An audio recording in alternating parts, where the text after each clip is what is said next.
तो नमस्कार दोस्तों, आज एम्फेसिस लिमिटेड कंपनी ने अपने Q3 के रिजल्ट्स को पब्लिश कर दिया है। और यहाँ पर देखें तो कंपनी ने ईयर ऑन ईयर बेस पे तो काफ़ी अच्छे से ग्रोथ दिखाई है, लेकिन क्वार्टर बेस पे कंपनी के फ्लैट ही रिजल्ट्स आए हैं। लगभग सेम ही रेवेन्यू है और सेम ही प्रॉफिट कंपनी जनरेट कर पाई है। और अब हम डिटेल में अगर बात करें तो सबसे पहले चेक करते हैं कंपनी का रिवेन्यू।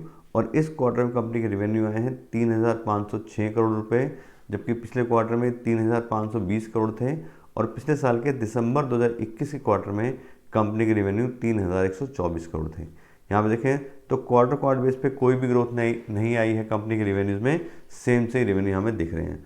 उसके अलावा अगर हम इसको कंपेयर करें ईयर ऑन ईयर बेसिस पे तो वहाँ पे ये 12% की यहाँ पे हमें ग्रोथ दिखाई दे रही है। ऐसे अगर हम बात करें कंपनी के ऑपरेटिंग प्रॉफिट की तो इस क्वार्टर में कंपनी का ऑपरेटिंग प्रॉफिट है 618 करोड़ रुपए, जबकि पिछले क्वार्टर में भी सेम 618 करोड़ था। और पिछले साल के दिसंबर 2021 क्वार्टर में कंपनी का ऑपरेटिंग प्रॉफिट 553 करोड़ था। और यहाँ भी देखें तो क्वार्टर बेस पे कंपनी की कोई भी ग्रोथ नहीं आई है, सेम ही कंपनी का ऑपरेटिंग प्रॉफिट है। लेकिन ईयर ऑन ईयर बेस पे कंपनी के ऑपरेटिंग प्रॉफिट में भी 12% की ग्रोथ मिली है। इसके अलावा हम बात करें कंपनी के ऑपरेटिंग प्रॉफिट मार्जिन की तो इस क्वार्टर में कंपनी के ऑपरेटिंग प्रॉफिट मार्जिन आए हैं 18% के, जबकि पिछले क्वार्टर में भी सेम 18% ही थे। और पिछले साल के दिसंबर 2021 के क्वार्टर में भी कंपनी के ऑपरेटिंग प्रॉफिट मार्जिन 18% थे।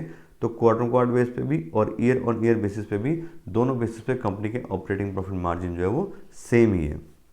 इसके अलावा हम बात करें कंपनी के नेट प्रॉफिट की तो आज की डेट में कंपनी का नेट प्रॉफिट आ रहा है 412 करोड़ रुपए का, जबकि पिछले क्वार्टर में 418 करोड़ था। और पिछले साल के दिसंबर 2021 के क्वार्टर में कंपनी का नेट प्रॉफिट 358 करोड़ था।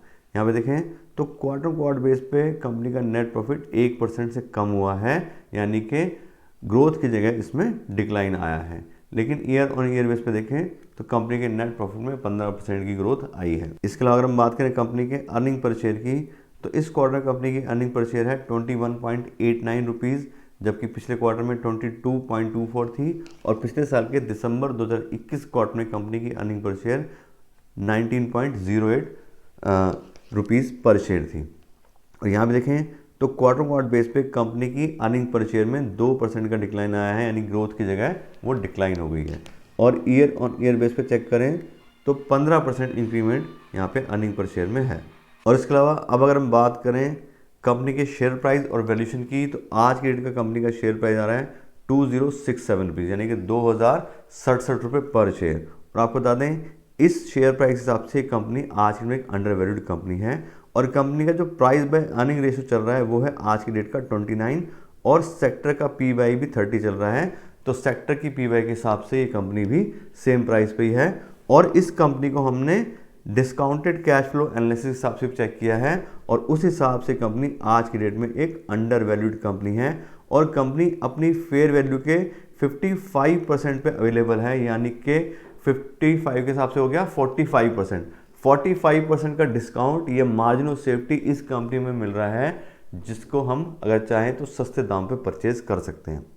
और अगर हम बात करें अपने इन्वेस्टमेंट डिसीजन की कि आज के डेट में इन रिजल्ट्स को देख करके हमें अपना इन्वेस्टमेंट डिसीजन कैसे लेना चाहिए, क्या करना चाहिए, तो अगर आपने ऑलरेडी इसके जो शेयर्स हैं वो होल्ड किए हुए हैं तो आप देख रहे हो कि ईयर ऑन ईयर बेस पे तो अच्छे रिजल्ट्स हैं, तो कंपनी का जो बिजनेस है वो ठीक चल रहा है। लेकिन अगर हमें कुछ भी चेंज करना है तो उसके लिए हमें इसके पिछले और 2-3 क्वार्टर और प्लस जो रिजल्ट्स आए हैं उसके साथ में और बहुत सारे डॉक्यूमेंट आते हैं, हमें उसको भी पढ़ना चाहिए कि कंपनी की आगे आने वाले टाइम में क्या प्रोजेक्शंस हैं, क्या कंपनी अपने बिजनेस के बारे में कह रही है कि कैसे बढ़ाएंगे, क्या करेंगे, उस हिसाब से हमें डिसीजन लेना चाहिए। दूसरी बात, अगर हमें नया पैसा इन्वेस्ट करना है तो उसके लिए आप देख रहे हो कंपनी अंडर वैल्यूड है, तो बाकी और जो बहुत सारे कंपनी के पैरामीटर्स हैं जिसके बारे में आपको बताता रहता हूँ, उनको चेक करके भी आप इसमें इन्वेस्टमेंट डिसीजन ले सकते हैं कि आपको इसमें इन्वेस्ट करना है।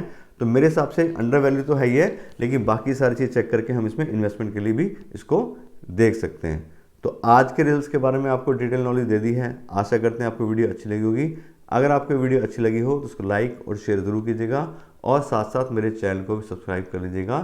Thank you so much.